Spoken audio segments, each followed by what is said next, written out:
COVID-19 has tested our hope and faith as individuals, families, and the country at large. Besides destroying many aspects of our lives, the novel coronavirus has also affected our human rights in many ways. You and the Law, the COVID edition, is a 30-minute weekly television program that focuses on the impact of COVID-19 on human rights in Uganda. The program engages experts to explain the importance of rights-based approaches to the success of any public health response to ensure the respect, protection, and fulfillment of human rights amidst the challenges presented by COVID-19. You and the Law, the television program, brought to you by Legal Hub Uganda, taking the law to the last mile in proud association with I4C Africa Hub and House of Talent Television.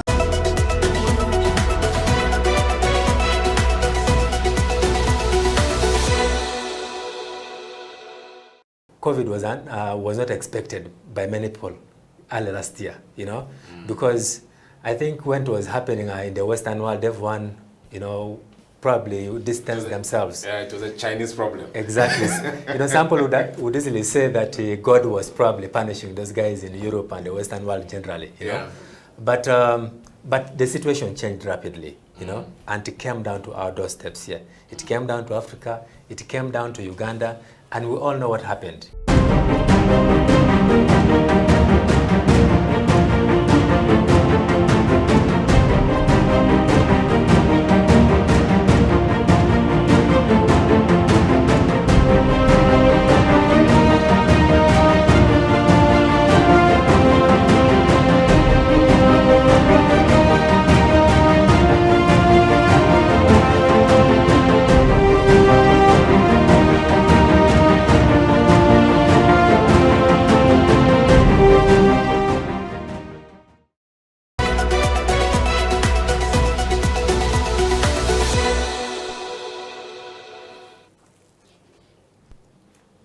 It's You and the Law here on House of Talent Television. My name is Jonathan Ochom, your host. You and the Law is simply what it says, You and the Law. It's a program that seeks to explain the law to people in this country, demystify the different concepts of the law, make people understand what the law is, how it affects their lives, and really to ensure that we keep ourselves on the safe side of the law. Because as you all know, ignorance of the law has never been and will never be a defense. So whether you're a teacher, whether you're a border rider, whether you're a doctor, whether you're a farmer, anything that you could be in your life, the law affects every aspect of our lives. So that's why we have this program to basically enable people to understand the law in its different formations and how it impacts on our lives. Today, we have a very interesting guest with us who will be helping us understand a couple of things about this program and the ideas that we are flaunting for you, the viewers of House of Talent Television. Our guest is a very outstanding and fairly young lawyer. He's a law lecturer. He's practiced law for the last 8+ years. He's taught law in different universities. He's been in leadership in this country, and he's best suited to steer this conversation today. Ladies and gentlemen, join me in welcoming the one and only Emmanuel Elau. Emma, you're welcome to You and the Law. Thank you so much, and thank you for the nice introduction. In House of Talent, we always have to do the fist bump and we spread the love. Yeah, it's just our way of trying to survive in these COVID times, because we're told that we can't be touching ourselves and stuff like that. Yes. So Emma, I know that you do so many things in this country. You teach law, you practice law, you run a startup. So I thought perhaps we could start by having a sneak peek into the work that you do, as a lawyer, as an innovator, just to set the ball rolling for us. Yes. Thank you so much. Well, I do all the things that you have mentioned. Yeah.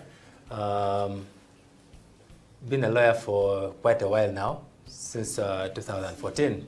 Oh. So quite knowledgeable about the law now. You're no longer a young lawyer. No longer a young lawyer. I'm off that bracket. Okay. But of course, always willing to learn and contribute to the society in different ways, like you've stated. And so that includes also, as part of the pro bono work, to to uplift people's understanding of the law, teach them what the law is, and this has been appreciated, in different quarters in this country, For example, last year, our organization, that is Legal Hub Uganda, won this LACON award. LACON, that's the Legal Aid Innovations Conference. Oh, yes. Oh, yeah. Yeah, so we're the best. That was in 2020. Yeah. Yeah, so the work is much appreciated now. You mentioned Legal Hub. I thought maybe you could spend a little bit of time to, explain to us what Legal Hub is all about. Yeah. Well, thank you. Legal Hub Uganda is a non-governmental organization. Okay. This organization was conceived as an idea around 2017 and registered as a company limited by guarantee. And we went on to register as a non-governmental organization in 2019. So since then, we have been contributing to this country in different ways, using the radios, visiting schools, going into the community in different ways. We have, for example, utilized radio stations in this country, several of them, and I believe people across this country have heard about Legal Hub Uganda and what we have been doing. Yeah, I know that you also have a little bit of interest in innovations as an organization. Could you sort of try to shine a light on a couple of innovations that Legal Hub has been pushing across the country? Yes, thank you. So one of our biggest innovations, to date has been the legal podcast. Yeah. So if you're very common on Facebook, on different platforms, you're able to see that we're doing a legal podcast. I believe we're the pioneer podcasters in this country, at least in the legal sense. Okay. So this podcast has been recognized by The Hill. The Hill is the Hague Institute, for innovations of law. Yes. Yeah. So we competed, and we came out as the best innovators in 2019. Okay. And as a result, we also represented Uganda. We're among the 3 that represented Uganda at The Hague. That's in the Netherlands. Very important milestones that you raised. Exactly. So we're able to compete with the world, to showcase the world what we are all about, and things like that. And of course, we have kept the podcast running with support from different quarters of this world. So that's why I was saying earlier that we have been able to even win the LACON award. Yeah, which is very big, especially for the country. Yes, because it's so a national sort of system. Exactly, and of course, every day we continue to innovate ways that we can reach, different people in this country. And our major interest is the last mile in this country. Yeah. And that's what keeps us, moving forward to ensure that the last person in this country understands the law. Until we take the law to the last mile. Exactly. So that brings me sort of to this question around then you and the law, because clearly it seems to be a contribution to your mandate of taking to the law to the last mile. Yes. So you and the law, as a program that we're designing in partnership with the House of Talent Television, could you just sort of give us an idea what it's all about? Yes, thank you. So again, because of our innovativeness, right? We have been able to be recognized by different people. And recently, we were one of the winners, under the I4C challenge. That's Innovation for Change, So under that project, one of the things that we thought of was to bring the law to the TV audience, in this country. And again, I believe this is also pioneering in different ways, because other people simply discuss the law from the surface, So we want to unpack the law, to the TV audience. Because I believe the radio will be focusing more on the people in the last mile, But the TV audience is a bit. So if you come to Kampala, you realize that the majority of the people only listen to the radio in the morning when they're driving to work, and the evening when they're driving back home. And at that point, someone is a bit anxious, going to work and coming back. So they basically want to listen to music, So we want to see how we can take this television to their offices, to their homes, at their own convenience, So that's why this project comes up, And so we have designed a number of projects, a number of topics that we want to handle under this. So there'll be a COVID edition, but generally we'll be discussing other aspects of the law like you had rightly introduced. Yeah. So I thought perhaps, I know you've sort of given us a sneak peek into the future, but I thought we could maybe start by revisiting, you mentioned COVID. Yes. And I'm wondering, why is it important to actually have a conversation around, COVID and the law? Because this is you and the law, and then suddenly you're talking about, COVID. Some because, COVID is a medical issue. Why are we discussing it in you and the law? You should be telling us about theft, you should be telling us about murder and things like that. So could you sort of try to give us that intersection? Yes. Now, that's a good question. First of all, COVID was not expected by many people early last year, because I think when it was happening in the Western world, everyone, probably distanced themselves. Yeah, it was a Chinese problem. Exactly. Some people would easily say that God was probably punishing those guys in Europe and the Western world generally, know. But the situation changed rapidly, and it came down to our doorsteps here. It came down to Africa, it came down to Uganda, and we all know what happened, The country was closed down. Among the first times that the president had addressed the country, he reached a point where he closed the land, air, and all the borders, basically, in this country. So basically, So we're locked up. You couldn't go out. No entrance, no exit. Exactly. Yeah. And alongside that, they curtailed our movement at some point. They said, stay home, Workplaces were closed, People were staying home. I know that different kinds of problems occurred, Husbands and wives were staying indoors for 24 hours. So you can expect that there'll be domestic violence. I would expect them to burn. On the contrary, no. Because then you're seeing, you're confined to this house for 24 hours. Yeah. You're looking at each other. At least when you're working, you're able to go and cool off in case of any disagreements. So during that COVID period, and we're still of course in that period, there was a lot of domestic violence that was realized, for example. And that is a legal issue. People had mental issues. That's just a legal issue in some ways. Children stayed at home. And up to now as we speak, children are still at home. And so that means that their rights to, to study, to education, which of course has its own technicalities, but that children are still at home and they are losing out so many months and years. Then on Sundays and Fridays, people can't go to... You can't go to church or to the mosque. That's also a legal issue, In the first lockdown in 2020, government had to step in and provide food, because people were no longer working. A majority of our people, especially here in Kampala, they live hand to mouth. So these people go to town, they work their money, go home with a kavera. Those kaveras will no longer coming, A kavera is a polythene bag, just exactly. in case some viewers may not understand. Yeah. Yes. So that means that the right to, to food, was affected. You couldn't move. Your right to movement is affected. The government came up with regulations saying that, for example, you can't spit in public, And indeed, those regulations are still here. If you spit in public, you're committing an offense, I wonder how many people know that. Exactly. So COVID has impacted life in ways that we didn't imagine, Basically, there's been a close fusion between COVID and the law. Exactly. And it appears this situation is not likely to change even after we recover from the pandemic. Because in some places you've had them talking about COVID passports, in Europe, in South Africa, yesterday I was seeing they're trying to introduce a COVID passport. So that means if you want to go to the market, you should show that you've been vaccinated, So what is the implication of that on your daily life? We'll pick on from there because clearly I see that you've tried to marry, COVID-19 and the law. So we'll pick on from there after the short break. Stay right here.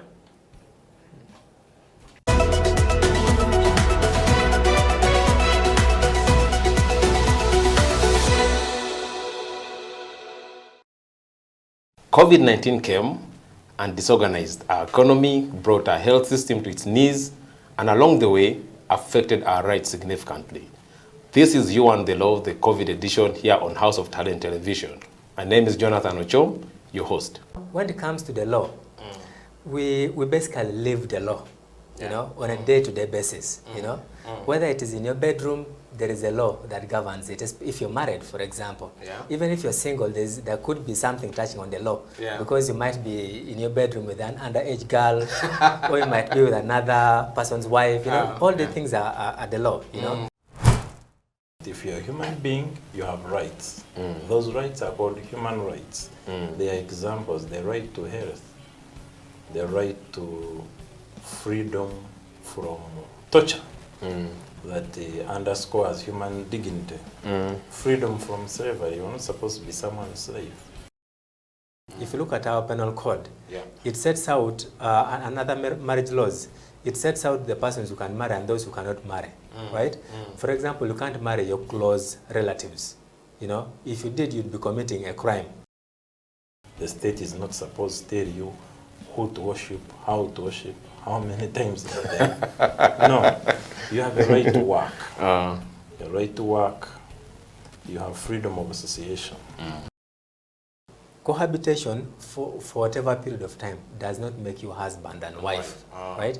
And that is why we emphasize to people that when the relationship is still hot, you know, you must ensure that you do what? Marry. Yes. You know? For human rights to be respected, protected, and fulfilled, relevant government programs must actually work. Medicine should reach hospitals. Oxygen should be there. Health workers should have gloves. Teachers should be present. Now they are mostly absent, and they have left the profession, a good number of them. They are into trading. So things must work. If things don't work, human rights are not respected, are not protected, and are not fulfilled. COVID-19 has tested our hope and faith as individuals, families, and the country at large. Besides destroying many aspects of our lives, the novel coronavirus has also affected our human rights in many ways. You and the Law, the COVID edition, is a 30-minute weekly television program that focuses on the impact of COVID-19 on human rights in Uganda. The program engages experts to explain the importance of rights-based approaches to the success of any public health response to ensure the respect, protection, and fulfillment of human rights amidst the challenges presented by COVID-19. You and the Law, the television program, brought to you by Legal Hub Uganda, taking the law to the last mile in proud association with I4C Africa Hub and House of Talent Television.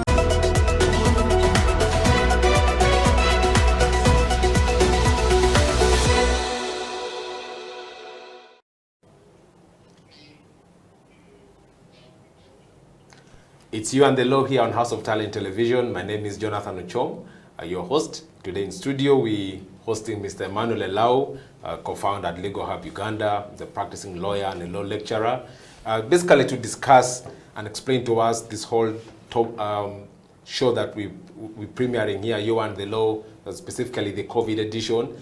Before we went for a break, Emma was explaining to us how the law is married into the whole COVID-19 pandemic and the different interventions that have been put in place.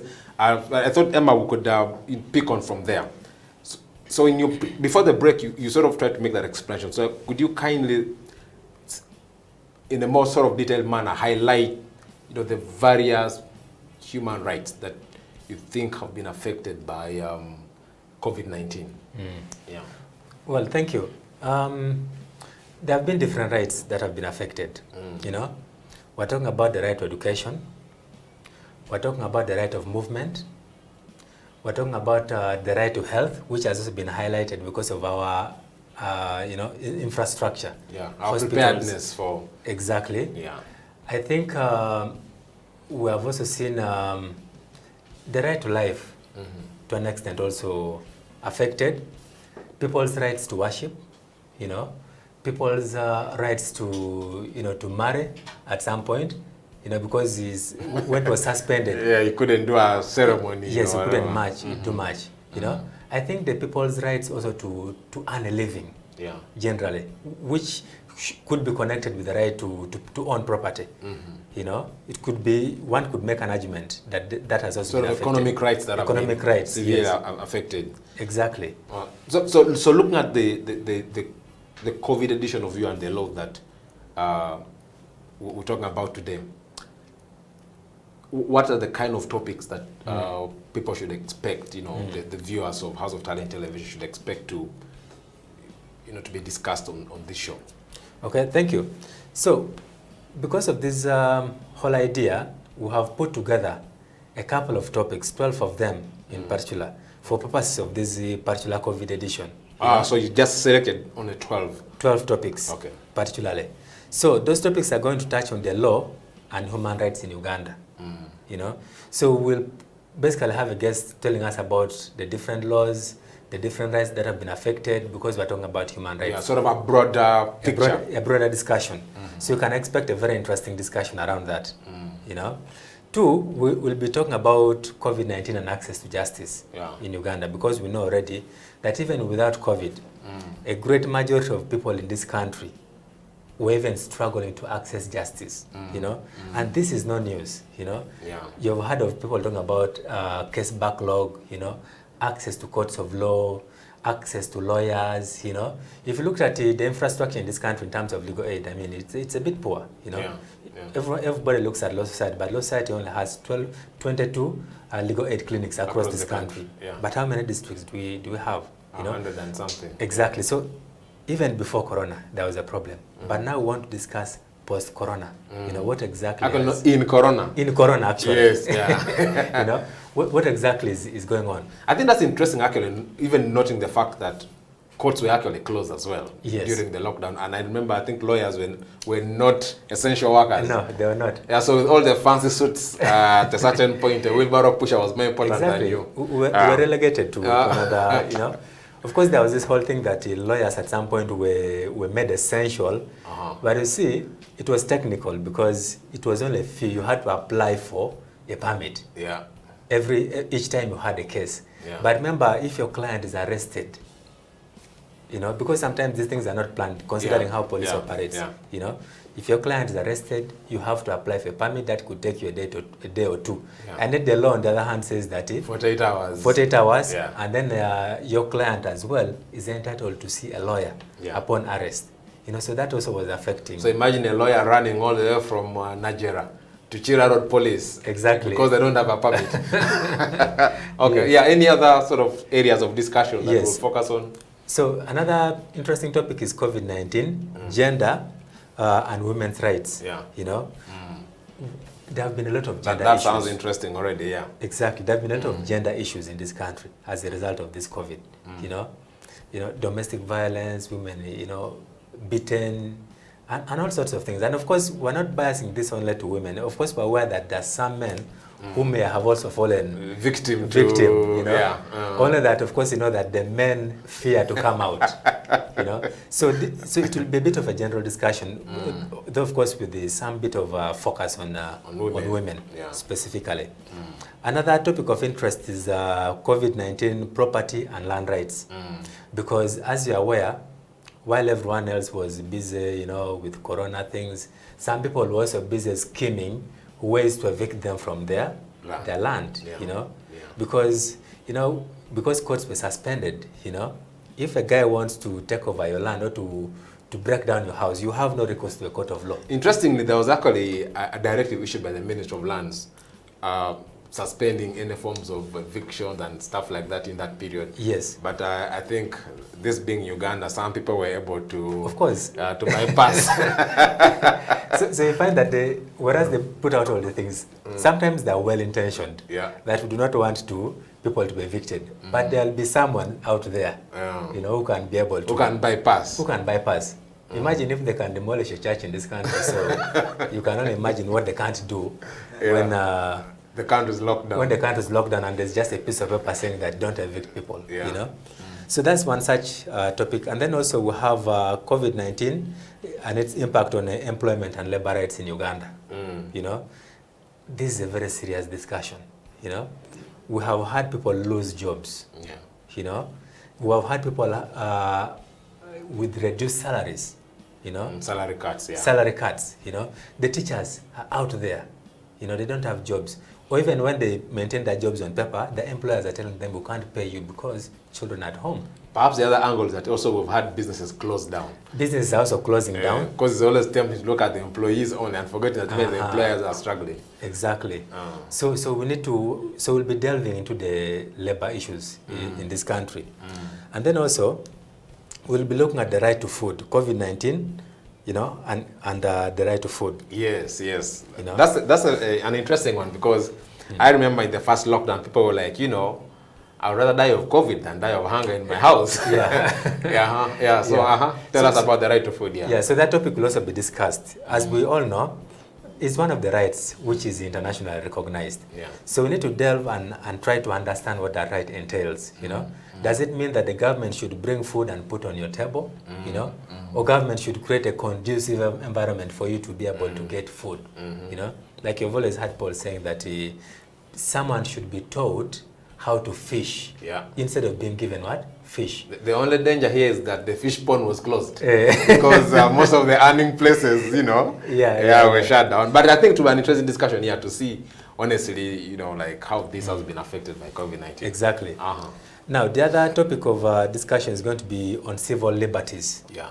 You know, in this country. Very big issue. Very, very interesting as well, because we need to know whether you still have a right to worship, you know. Well, at least you can worship via television or via radios.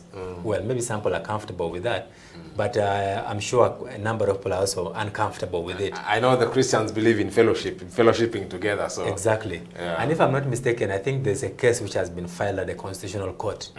You know, a group of pastors thinks that the continued locking of churches is unconstitutional, so they have gone to court. So that's one of the things, among other civil liberties, that we'll be talking about. And again, talking about civil liberties, you know, these freedoms of expression and everything. Again, we've been struggling with this even before COVID. Exactly. So I think it will be interesting to see how COVID has, you know, either worsened or made the situation better. Exactly, and you know, it got a bit confused with the politics at some stage. Yeah, true. And as you're aware, Facebook is still blocked in this country. In this country, yeah. And I don't think, I expect that you're not on Facebook. And I think that sort of there's another interesting angle on the issue of around civic space. Because I think we've also seen government of late, you know, taking interest in organizations that are doing work, you know, civil liberties. And I don't know if we can pull a connection between that and COVID-19. Yes, so I believe that discussion is going to come up as well when that particular topic comes up. Okay. Yes. The other topic of interest is COVID-19 and the rights to health of people in this country. I think that should be the first, actually. But okay, tell us about that, Again, you've seen that there's been a bit of litigation around these issues in the past, even before COVID. Yeah, we saw people paying millions, hundreds of millions, you know, because you have a patient here. Exactly. Yeah. They want 5 million, you know, from you, you know, for you to be in ICU for a day. You know, how many people are going to be able to afford that, you know? And what is government doing, you know, to ensure that people should not be paying this much, you know? So we'll be discussing that topic as well. I think that's interesting because, again, there have been arguments that, you know, there's been a lot of focus on COVID-19 and we're forgetting that malaria is still, you know, a top killer disease where people are dealing with maternal health issues amidst COVID, and yet the government seems to be putting a lot of emphasis on COVID and neglecting the other issues we have in the country. Okay, this is another time, you know, to go for a break. You're watching You and the Law here on House of Talent Television. My name is Jonathan Ochom, and today we're hosting Advocate Emmanuel Elau to sort of unpack for us the COVID edition that we've been preparing for you in partnership with Legal Hub Uganda. So let's go for a break. We'll be right back.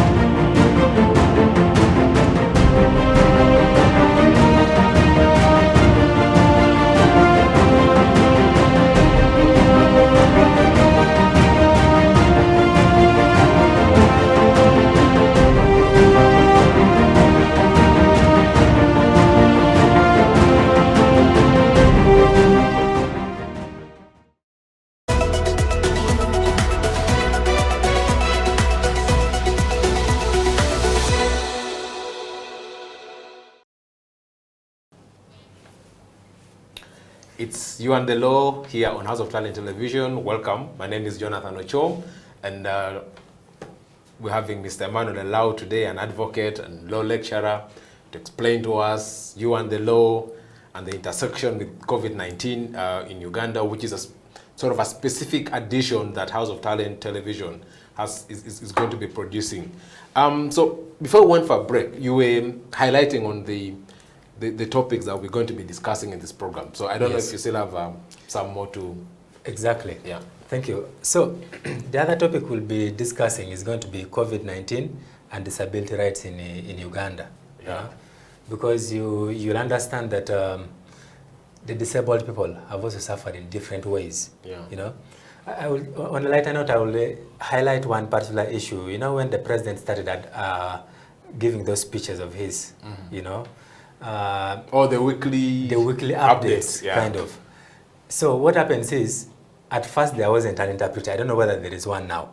You know, It's been a while. Yeah. yes. So there was a complaint that even the president's speeches were, you know, There was no sign language. They were leaving those guys behind, because so the president is speaking, but they're not getting the information that he's saying. But I think there were some arrangements at some point Later to have on. a sign language. I think the TV stations managed to sort of have an interpreter. Yeah. So even with or without, even before COVID, you know, disabled people already facing challenges in terms of accessing so many other rights that they deserve in this country. Yeah. So COVID has only spoiled the situation. So we expect that that discussion is going to be topical as well, delving deeper into the matters to do with their rights. Yeah. The other issue of interest is COVID-19 and children's rights in Uganda. Yeah. Because as you're aware, children have also borne the brunt of this, of this situation. Yeah. Talk about domestic violence, talk about the right to go to school. I think when the police report, one of the reports showed an increase in defilement cases. Defilement during the cases, lockdown. you know, children are getting married off, you know, at a terrific speed. And a majority of them may never actually go back to school. Yeah. You know, issues to do with child labor have also come in, because now parents have said, you're sitting at home, please come and work for us. So we need to understand that what are the rights of a child in the context Amidst pandemic. Exactly. Yeah. Now, the other issue is COVID-19 and the rule of law in Uganda. Yeah. The rule of law, very, very important, you know. Yeah. Because, you know, when the lockdown was announced, they unleashed LDUs onto the streets. And we all know LDUs are the local defense unit. It's Yes. a paramilitary outfit Exactly. in the country. Yeah. So I believe everyone has an experience, one or the other. Either you've been a victim, or your relatives have been victims, you know, or a neighbor somewhere. No, I think the media did a good job, highlighting, Yes. them chasing traders from downtown Kampala. Yes. And yeah. So people have in different ways interacted with the LDUs. In fact, now it is a joke in the public that if you delay somewhere and curfew gets you, LDUs will teach you We'll teach you there. what time curfew ends. you Yeah, know? but I think the other interesting angle, perhaps talking about rule of law, there's been a lot of legislation around COVID. Yes. So I think it would be sort of interesting to see how the various laws that have been put in place are also going to have affected, our rights as, Yes, exactly. And also the process that those laws took to come into force. Yes. Because you could see the president going on national television, and coming up with all these kind of laws or rules or regulations of sorts, Yeah. but with no legal backing. So you'd wake up the following that now the Minister of Health, who is mandated anyway, Yeah. has come up with a statutory instrument. So those issues also need to be... One of the, I think, for me, the most interesting thing was seeing if you interact with a police officer, they will tell you they were enforcing the presidential directives. Exactly. And some of us used to sort of tease them and say, you don't enforce that. There should be law. Yes, I think, very interesting area. Yeah. Yeah, so that issue will be discussed ably. Yeah, and then the last issue of interest is COVID-19 and education in Uganda. That will be the last topic, but as you know, it's also a very, very important area, because as we speak today, children are still at home. You have kids now who are 8 years, probably 7, but they have not stepped in nursery school yet. They've started P1 for 3 years. For 3 years, You have people who have been in campus for probably 2 to 3 years, who should have finished, So we need to be also discussing those issues to do with the education. But of course, again, when we talk about education, we need to understand it from the context of the law, because it is not an absolute right. It can only be enforced up to a certain age. If you're above 18, for example, can you demand to study from your parents? So all those are things that will be discussed when we get into that topic. So those are the topics. I think I like the education bit, especially when you mention the fact that, children were left at home, but then the whole inequality in the education system is also perhaps something that needs to be exposed, because then I know there are those that were studying online. Yes. But I imagine my people in Bukedia, clearly, I think online is not even an option to, to explore. Yeah. So it will be a good angle to also spin it from, that, from a rights, angle. Exactly. Okay, so Emma, this seems to be like a well, thought out, package. I know there are so many human rights issues that COVID-19 raises, perhaps beyond even the 12 topics that you highlighted here. In future, perhaps we'll get another chance to have a more detailed explanation on the other angles of COVID-19. So, talking about the COVID edition of You and the Law and the interesting topics you've highlighted. So, who basically, you don't have to like drop the names, but I'm just wondering, so who are the guys going to be discussing this? Because clearly, it seems to be a, sort of a rich, you clearly need a rich lineup of people to able to explore this. What have you, done about this? Exactly. So we're sort of putting up a team of different experts in the different areas of the law, So some of them, you might know their faces, some of them might be people who are working in the background but contributing seriously in issues to do with justice, rule of law and the like in this country. So the topics will be assigned based on the areas of expertise of the different people.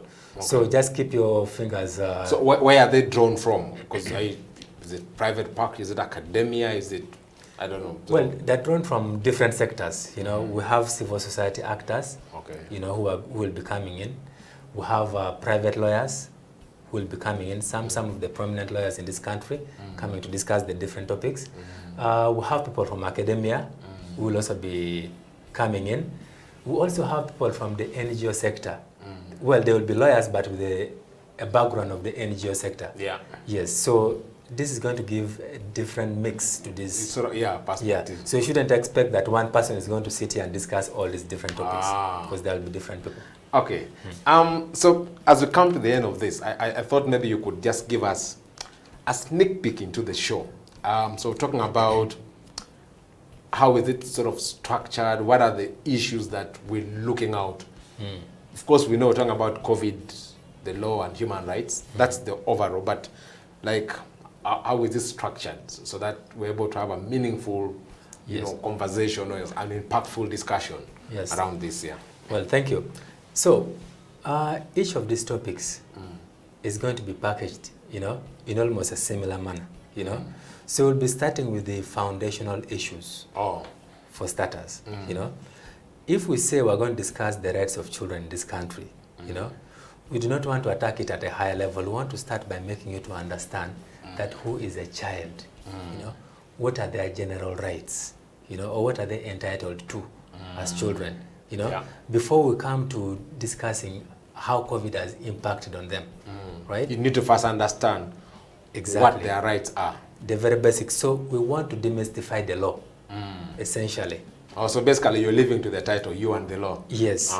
So we want to bring the law down to the common man, We want if a border like you had earlier on stated, listens or watches us on this program, to be able to associate, with the issues which are being discussed at his own level. Because I think the temptation for many people in the past when they discuss legal topics is to be, pompous with the words, which therefore ends up alienating certain, actually a great majority of those who should be, benefiting from this.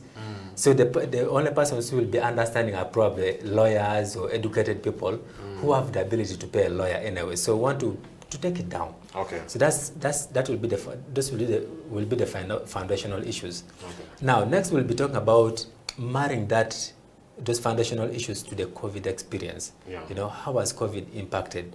If children have these rights, how have they been impacted on by COVID? Okay. So after talking about the COVID experience and relating to the different rights, so sort of pulling that connection. Exactly. So after that, we'll be talking about we'll be looking to the future. What is it going to be like after COVID? Because for sure there are certain things which are not going to come back to normal. Different places are going to be left in a different way. Different people's lives have been impacted forever. Yeah. So we need to look into the future. Issues like, do we need a COVID passport, for example? Must you be forced to vaccinate so that you can access a COVID passport to fly out of this country? So those will be the different... But I also think more importantly, perhaps, would be to reflect on if we got another COVID or a similar pandemic 5 years down the road, how do we prepare? I think there will be a lot of focus also on the lessons that we can pick from Exactly. Because I think the interesting bit, I remember when COVID just came, they said, Uganda has had a good history of handling similar situation. We had Ebola, we had, I think, SARS, and they said, countries were benchmarking on Uganda. Yeah, so I think it would be interesting also to focus on what we can learn from our experience now and Yes. how that can influence our preparedness. So we talk about human rights, Emma, generally.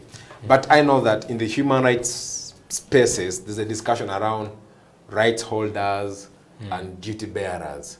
And so I thought that, so normally they talk about duty bearers to be sort of the government side of things. So I'm wondering, at a broader level, what would we talk about as government's role, or in as far as the enforcement of human rights, even amidst pandemics like this is? Yeah. So I think there are three issues that should arise around that. There's an issue to do with the respect. There's an issue to do with protection. And then fulfillment of those rights. So Uganda is lauded across the world because we have some of the best laws in this country. So it is said. Yes, or at least it's said. We have a very good constitution. Of course, some parts may be a bit controversial, which we may not go into, but our laws are good to an extent. The other issue, which is failing us, is about the enforcement of those laws and those rights and respect of the same. Because now, if you have a right if you have civil liberties guaranteed, do you have someone else who is willing to respect, to protect, the same? The other day, I believe most of you saw videos of a chief magistrate in Imoroto, who was manhandled at a police station. But I mean, this is part of the process to enforce these rights. It's part of the justice system. Yes, in this country. So probably he has gotten firsthand what a majority of other people are doing. What? Go through. Yeah. So all the things are somehow connected one or the other. So Emma, thank you. As we come to the end of this show, what are like your parting shots now? What's your message for the viewers? You could look into the camera, tell the viewers, what to expect and stuff like that as you wrap this up. Yes, thank you. So viewers, there's a lot to learn, through this particular project. We need you to find time, listen in, and learn the different aspects of the law, because the people who are going to break down these issues of the law are experts in their different fields, and you can expect to enrich, your mind.